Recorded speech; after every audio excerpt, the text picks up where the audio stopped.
All right, my dearest brethren, let's dive straight into it.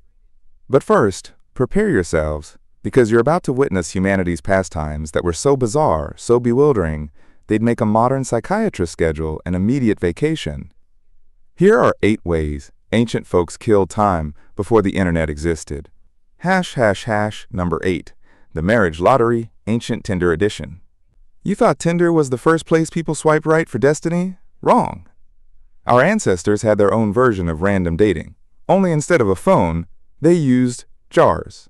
In many medieval European regions, during festivals, villagers would write their names on slips of paper, toss them into a jar, and then randomly draw to pair up. If you pick someone, congratulations! You are now temporary lovers for the entire spring season. And if things clicked, sometimes they even got married on the spot. It was like speed dating, but without the unmatch option. You drew someone? Good luck with your new fate-assigned partner. The hilarious part? Many couples from this lottery actually fell in love. Probably because back then no one had time to hate each other via text. Nowadays we can app date and then ghost someone with a single tap. So while it sounds archaic, at least ancient people knew how to turn a random draw into a romantic, albeit sometimes awkward, love story. Number 7. Ghost storytelling, campfire Netflix edition. Before horror movies, people had mouths, and there was nothing more thrilling than a night gathered around a bonfire, listening to someone spin a ghost story so terrifying the whole village wouldn't dare go to the bathroom alone. In many cultures, ghost stories weren't just for a good scare. They were a way to pass down beliefs, morals, and fears. Adults used them to teach kids. If you don't sleep early, the forest ghosts will get you. A classic parenting tactic more effective than any morality lecture. Storytelling was even considered a workout for the imagination. Number 3D, no background music, just a voice and your creative brain. Hearing a chilling tale in the dark made your brain release adrenaline, dopamine, and maybe a few tears. We still do something similar today, just swapping the bonfire for a glowing screen and the storyteller for a YouTuber. Number 6. Letter writing, the novel-length edition. Ever get annoyed when someone asks for text but never replies? Imagine living in the 18th century. You send a letter, then wait 3 months just to know if the recipient is still alive. Letter writing back then was an art form, not just for communication, but the most sophisticated way to kill time. People would sit at wooden desks, dip quills into ink, meticulously craft each line, sharing stories, complaining, confessing love, or philosophizing about life. Some even wrote letters just to practice expressing their emotions. A few nobles wrote to themselves, like a personal blog nobody read. Today we send crying, laughing heart emojis and call it communication. Shorter, faster, and a tad emptier. Whatever you say, letter writing is proof that humans once knew patience and how to use words to fill loneliness instead of just hitting refresh. Number 5. Keeping exotic pets. The look how rich and bored I am edition. Nowadays, everyone has cats, dogs, goldfish. But ancient people elevated pet ownership to a whole new level. Monkeys, peacocks, falcons, even dancing pigs. In ancient Egypt, cats were worshipped. But in medieval Europe, nobles loved keeping strange animals to flaunt their status. If someone walked into your house and saw a peacock strutting through the living room, it wasn't because you were crazy, it was because you were rich. There are even records of a noblewoman who kept a pet bear named Honey and walked it every morning. Yes, a real bear, not a metaphorical one. This perfectly reflects human nature.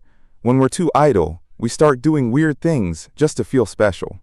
And an eccentric pet was the perfect way to say, I have too much money and too little to do. At least now we only go as far as putting hats on our cats and posting it on TikTok. Evolution is still on the right track. Number 4. Public Trials Medieval Reality TV. Before Running Man, or The Voice Asterisk, there were public trials, the national entertainment program of the Middle Ages. That's right, whenever someone was arrested or tried, villagers would flock to watch as if it were a fair. They'd gossip, cheer, and even bet on whether there'd be a plot twist today. Sounds barbaric, but for ancient people, this was a genuine social event. No movies, no YouTube, so watching someone else's trial was the hottest content of the week. People even sold food and souvenirs around the trial grounds. The whole village turned the court session into a public picnic, only the main character was a little less fortunate. Of course, it also reflects a part of human psychology. We're drawn to drama, justice, and spectacle. It's just that today, instead of going to the town square, we open YouTube and watch drama recaps.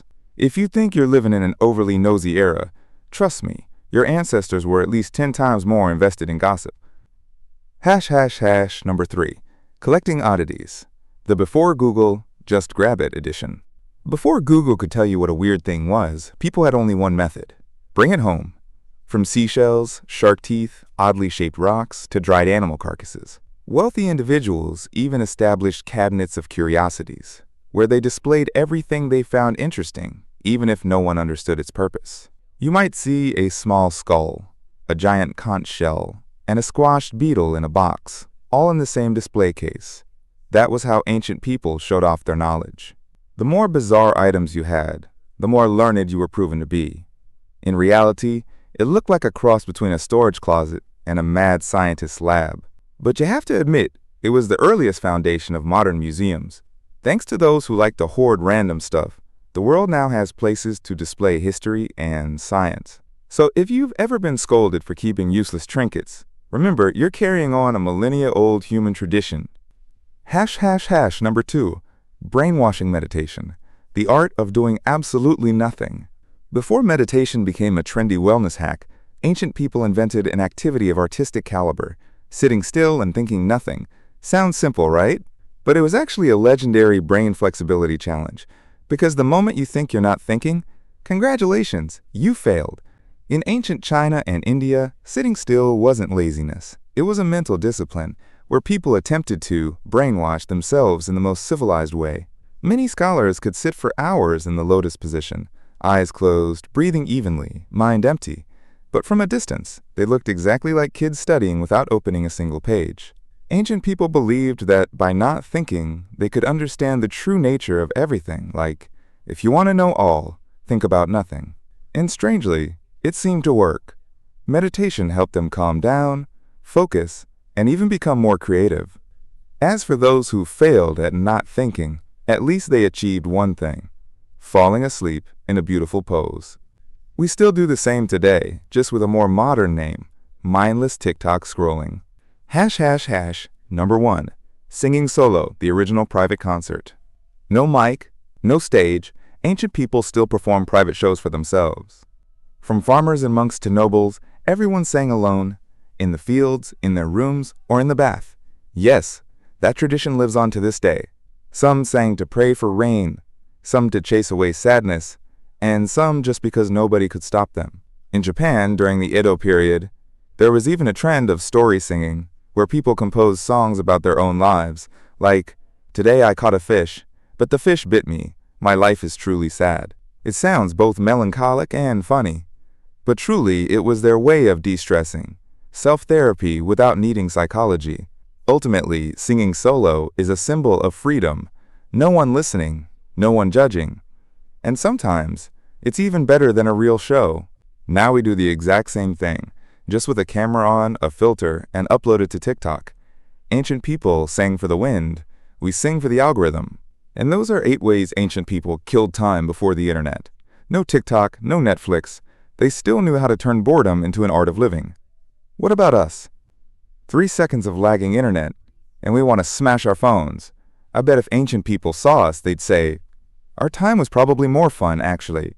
So the next time you feel bored, remember your ancestors once wrote novels, sang alone, and told ghost stories just to survive the day.